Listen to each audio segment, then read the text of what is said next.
e neste vídeo eu vou ensinar como identificar se o alto-falante está bom ou se está danificado. E aí pessoal, beleza? Começando mais um vídeo aí pra gente. Quem puder dar aquela força para a família Rádio PX Mania, vai se inscrevendo no canal, deixando o seu like. Sem mais delongas, bora pro vídeo. Antes temos que entender que um alto-falante ele é um dispositivo que converte um sinal elétrico em ondas sonoras. No alto-falante ocorre uma transformação inversa àquela do microfone, ou seja, a corrente elétrica é transformada em vibrações mecânicas do ar, reconstituindo o som inicial. No microfone, o som é convertido em corrente elétrica.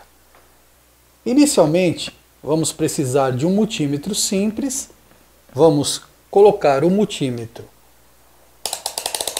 na escala, se caso o seu possua, que há o bip, e justamente na escala que também é usada para medir diodo. Vamos ligar a ponta preta do multímetro no menos, ou comum, e vamos ligar a ponta vermelha no positivo. No alto-falante, temos que entender que existe dois parâmetros: a impedância da bobina, ou seja, a impedância do alto-falante, e qual a potência máxima que ele suporta. No caso desse alto-falante, podemos ver que ele tem uma resistência ôhmica de sua bobina de 8 ohms e tem uma potência máxima de 5 watts. Então vamos fazer a medição nesse alto-falante. Primeiro vamos testar o multímetro para ter certeza que ele está emitindo bip.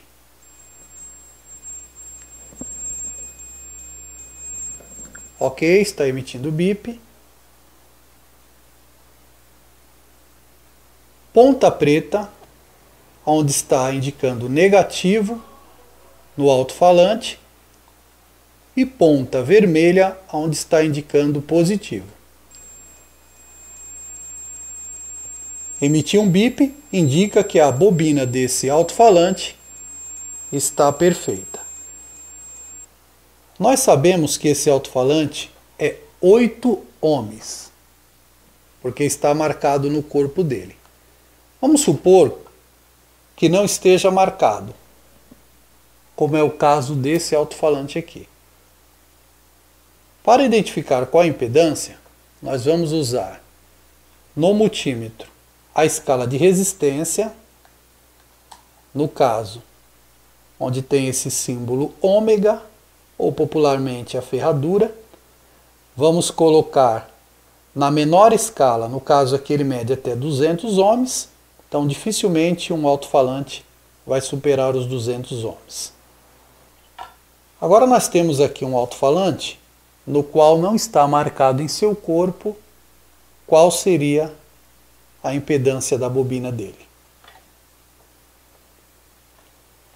Vamos descobrir. Isso é muito importante, pessoal. Vamos supor que vocês tenham um aparelho desse e o alto-falante não chegou a danificar totalmente, porém o áudio não está nítido.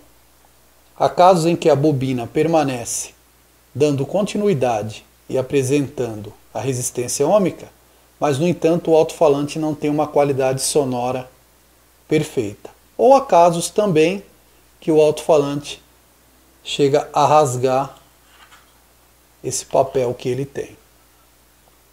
Então, nesse caso, para poder substituir, é interessante que saibamos qual a impedância do alto-falante.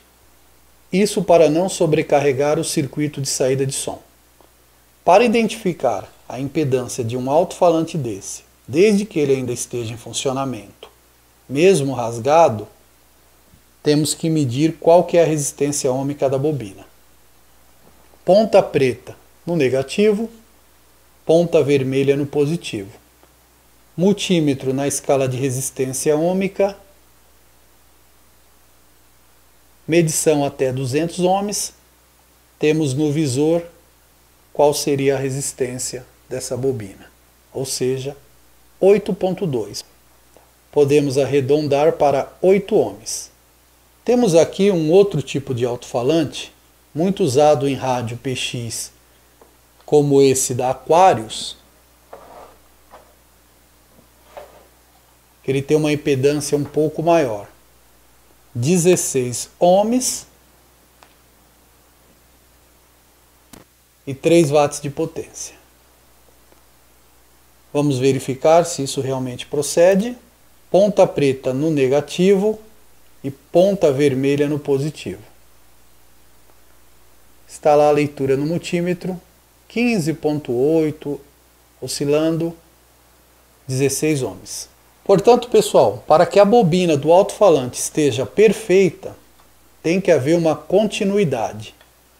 De um lado com a ponta preta e do outro com a ponta vermelha, no visor do multímetro tem que marcar a resistência ôhmica do alto-falante. Caso não venha marcar isto, a bobina do alto-falante está danificada, ou popularmente aberta. Veja a seguir um exemplo de um alto-falante danificado. Com a ponta do multímetro preta no negativo e a positiva, que seria a vermelha no positivo do alto-falante, podemos perceber que no visor do multímetro continua sem medição alguma. Não está marcando o parâmetro que deveria marcar da impedância do alto-falante. Ou seja, nesse caso, se o alto-falante é 8 ohms, deveria marcar isso. Você pode mudar o multímetro para a escala de medição de diodo ou onde faz o bip e comprovar colocando as pontas nos terminais do alto-falante, ele deveria ter dado o bip, como nesse alto-falante aqui, ó.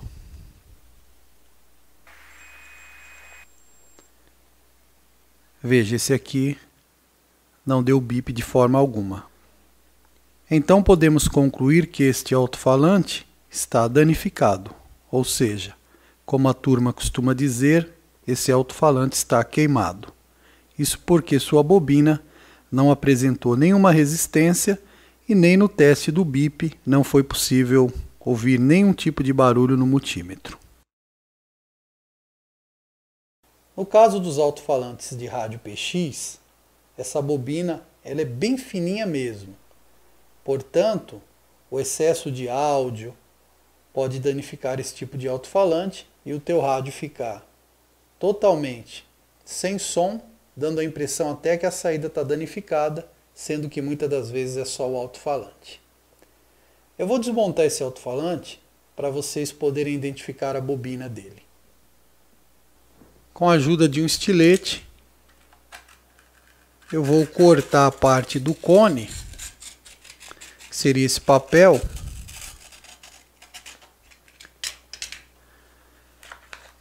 para poder mostrar para vocês aonde se encontra a bobina.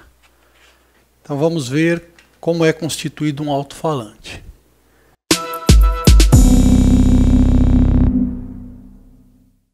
Temos essa parte externa do alto-falante, que no caso seria o cone. Esta parte externa do alto-falante, também chamado de diafragma ou cone. Logo atrás dele, podemos ver essa aranha, que é a suspensão do alto-falante. Nessa aranha, pessoal, está colada a bobina. Então vamos retirar a bobina para vocês poderem entender como que ela danifica.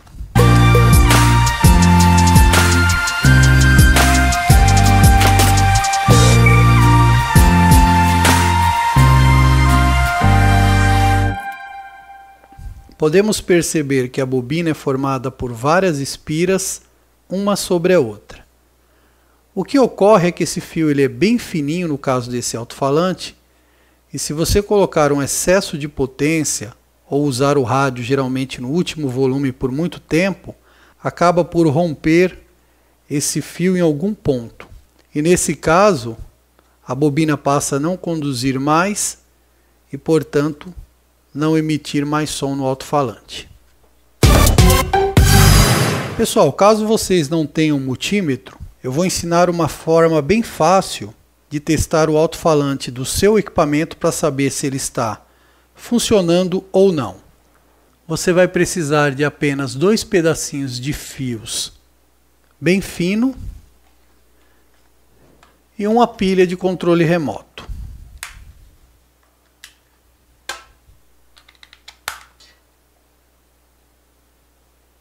Nesse conector, vamos ligar um dos fios aqui.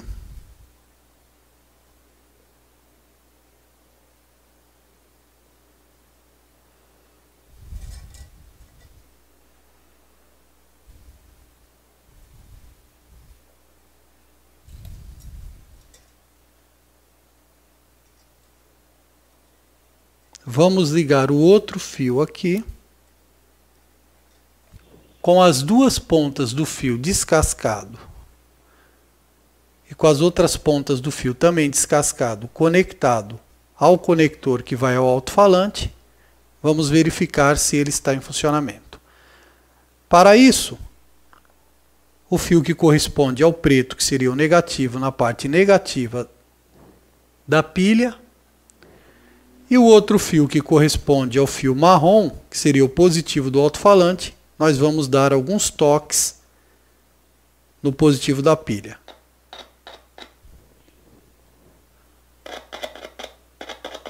Notem que o alto-falante ele faz um ruído. Se você conectar direto, ele não vai fazer esse ruído. Portanto, você tem que conectar e desconectar da pilha. Caso o alto-falante faça esse ruído, podemos concluir que esse alto-falante está perfeito. Vale lembrar, pessoal, que esse tipo de teste é simplesmente para saber se a bobina está conduzindo ou não. Se o alto-falante estiver com um som anormal ou algum tipo de rasposidade, não será possível identificar através desse tipo de teste, somente substituindo por outro. É isso aí, galera. Quem gostou, por gentileza, compartilhe o vídeo, dê um like, se inscreva no canal e vamos espalhar mais esse conhecimento para o maior número de pessoas possível. E tudo de bom, até o próximo vídeo.